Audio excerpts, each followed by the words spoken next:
تو لہٰذا اللہ کے احکامات کو سرکار سے بہتر نہ کوئی سمجھنے والا اور نہ اس پہ عمل کر کے دکھانے والا۔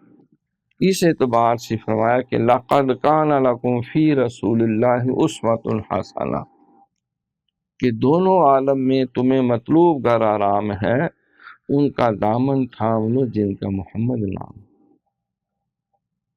تو آپ کی سیرت طیبہ جو ہے وہ مجسم قرآن۔ اگر سرکار قرآن مقدس کو ترتیب نزولی سے لکھا جائے تو وہ سرکار کی سیرت۔ یہ ترتیب توقیفی جو ہے جس میں شروع میں سورۃ فاتحہ، آخر میں سورۃ الناس ہے، دوسرے نمبر پہ سورہ بقرہ ہے، یہ توقیفی ہے جو اللہ کے حکم سے آپ نے اس ترتیب سے دیا۔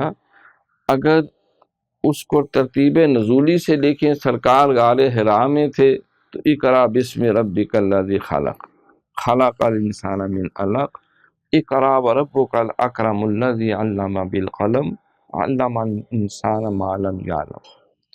جب کمبل اوڑھ کے لیٹ گئے، یا ایھا المدثر قم فانذر فإن ربک فکبر، اے کمبل اوڑھ کے سونے والے اٹھو،